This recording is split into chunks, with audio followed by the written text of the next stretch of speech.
So maging handa kayo sa pagtanggap nitong mga blessings na to, guys. Itong money na to, 'di ba? Abundance sa money, abundance sa celebration, sa recovery, 'di ba? Ito abundance sa choices, sa mga manifestation, especially ito, guys, no. Doble-doble yung abundance. Basahin niyo, 'di ba? May abundance ka na dito, may abundance ka pa dito, o 'di ba? Ang syala talaga, hindi ko alam, basta.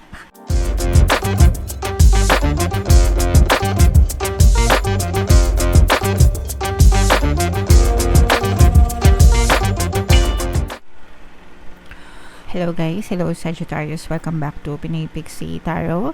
Ang pamagatang episode natin for tonight is messages from the universe para ngayong December to January para sa Sagittarius, Sun, Moon, Rising Sign, and Venus. By the way, mga kapiksi, naka-upload na sa ating YouTube channel yung inyong 2025 kapalaran para sa bawat zodiac signs. If in case hindi nyo pa napapanood, guys, punta lang kayo dun sa ating YouTube homepage. Hanapin nyo lang yung video para sa zodiac sa inyo. So, tingnan natin kung ano yung mga mensahe para sa inyo, guys. Take what resonates, no? Hindi lahat magre-resonate. Kung ano lang yung naka-resonate sa inyo, guys. Take that message. So, tingnan natin, guys, yung mga messages para sa inyo. Wow! Money! Yeah!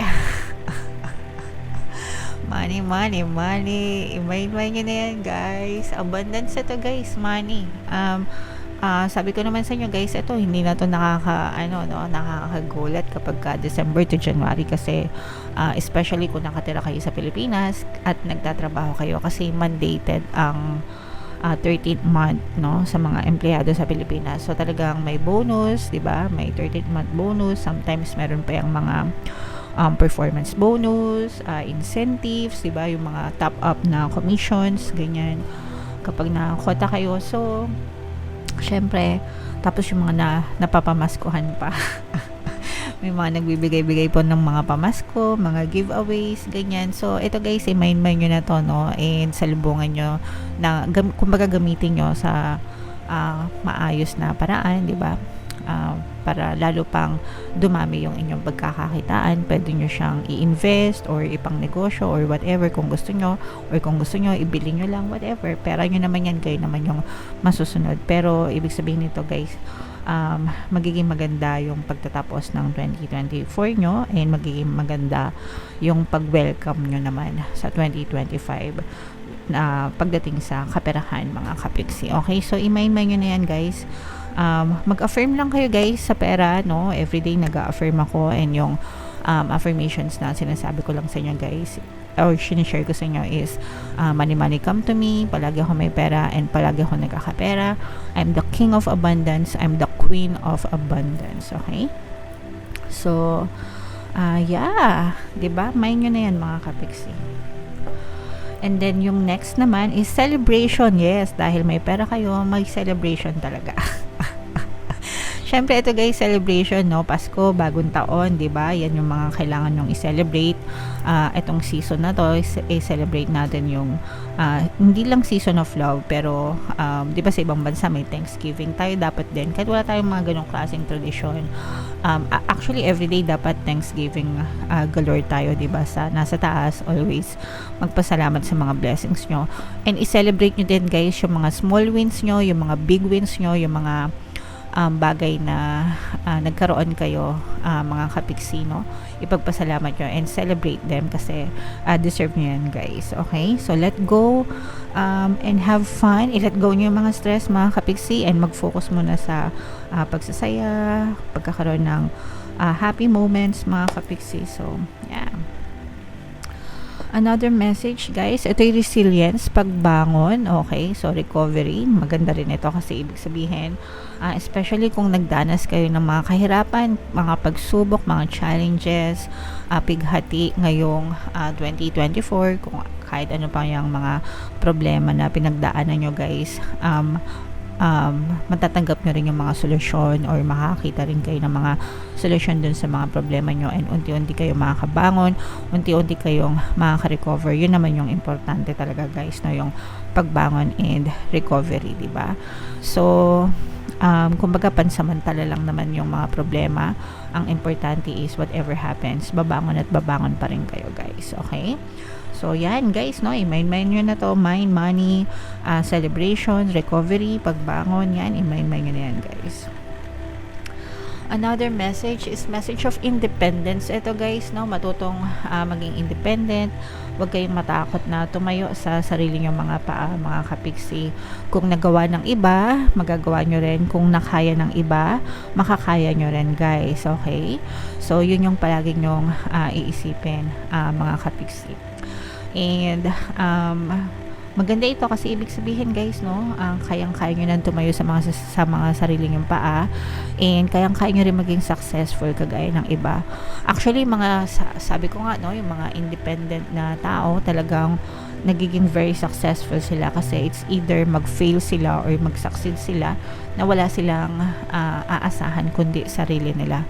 So masarap talaga maging independent mga kapiksi, okay? So yeah. Another message for you, Sagittarius. Grabe. Ito yung manifestation nito guys, no? Invite the magic in your life, mga kapiksi. So, kumbaga parang ma-attract nyo talaga itong mga yan, yung mga yan guys, ma-attract nyo yan.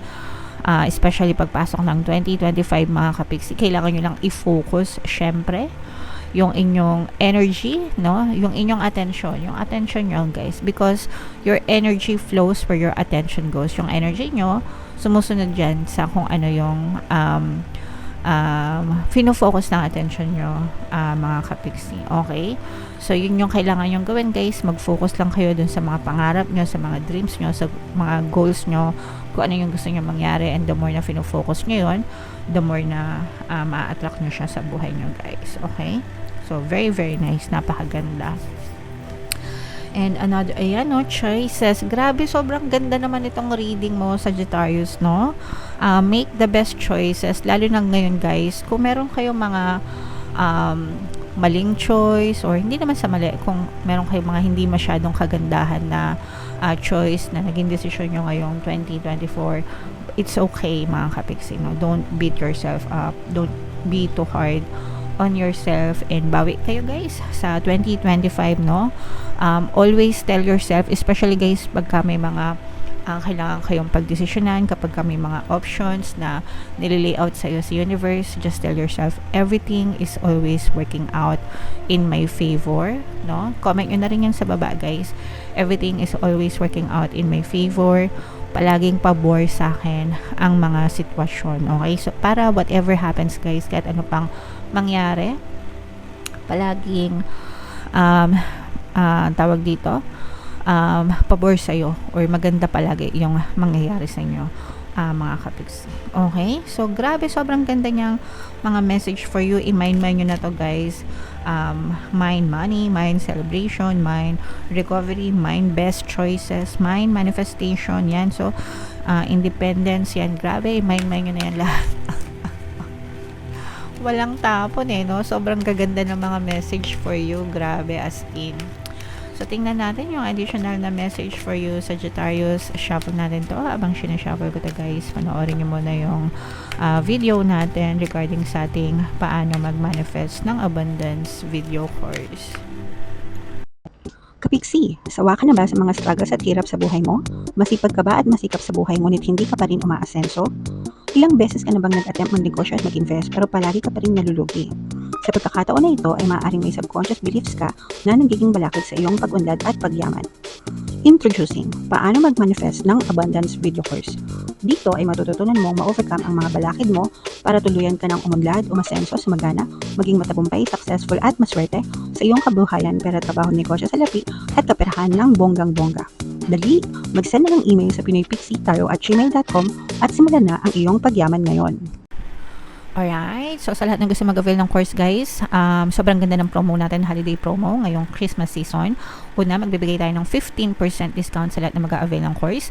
Pangalawa, bibigyan ko pa kayo ng free 3-in-1 pampaswerte sa Bliminal, so pampaswerte sa buhay, sa pera, at sa love life. Sobrang ganda ng course, sobrang ganda ng combo na promo, avail nyo na guys. And meron din tayong bagong course mga kapiksi, paano mawala ang third party at magkaroon ng harmonious na relationship. Para mawala guys yung mga kabit ng mga jowa nyo, 20% discount yan. Last sale na ngayong December, so avail nyo na guys. And eto na nga guys, yung sinasabi nating Queen of Abundance. Sobrang ganda nito, as in, pakinggan nyo tong mga message guys, no? You are a powerful creator. Your work blesses everything you touch. Be open to receiving sweetness. You are the Queen of Abundance. O, diba? Ang syala. Kakasabi ko lang sa inyo guys, diba? Yung sa affirmations na palagi ko sinasabi. Money, money come to me. Palagi ako may pera. Palagi ako nagkakapera. I'm the Queen of Abundance. I'm the King of Abundance. And ayan na guys, no? You are the Queen of Abundance, no? Ikaw ang hari, ikaw ang reyna ng abundance. Abundance is kasaganaan, mga kapiksi. Whether it's kasaganaan sa relationship, sa trabaho, sa kaperahan, sa negosyo, whatever, mga kapiksi, pero talagang ikaw naman ay lubos na pinagpapala. You are a very powerful creator, mga kapiksi, no? It's within you, mga kapiksi, yung manifestation mo, yung lahat ng gusto mong ma-achieve sa buhay mo. Ikaw ang mag-create ng buhay mo, no? Tinutulungan ka lang ng universe, dinideliver ni universe sa'yo kung ano yung gusto mo, depende kung ano yung fino-focus ng attention mo. Kaya nga, diba, nasa Diyos ang awa, nasa tao ang gawa. So, it's not just hard work per se, mga kapiksi. Ibig sabihin, hindi lang yan basta masipag ka, hindi lang yan basta nagdadasal ka. Kailangan may kasamang positive mental diet, mga kapiksi. Tatlo yun palagi, guys. Kasi, there are people na masipag, no? Dasal ng dasal, pero walang nangyayari sa buhay nila. Nababasa ko yan guys sa comment section nyo, okay? So, i-check nyo yung mindset nyo, mga kapiksi, saan nakatutok yung attention nyo every single day, diba? Hanggang sa ma-manifest nyo yung desires nyo, guys.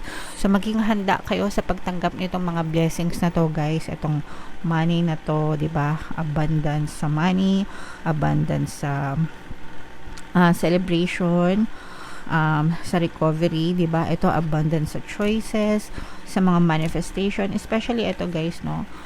Doble-doble yung abundance. Basahin nyo, diba?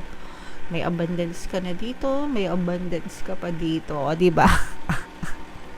Ang syala talaga, hindi ko alam, basta i-mind nyo na lahat yan, Sagittarius. Natutuwa ako para sa inyong mga kapiksi.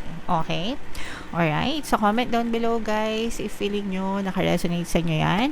And, ito yung ating 2025 kapalaran, mga kapiksi. Panoorin nyo na. And, ito naman yung ating success stories ng paano mag-manifest ng abundance video course. Click here to subscribe, guys. Ito yung ating mga pampaswerte sa Bliminals. Thank you for liking, sharing, and subscribing. See you next time. I love you all, mga kapiksi. Have a nice day. Bye-bye.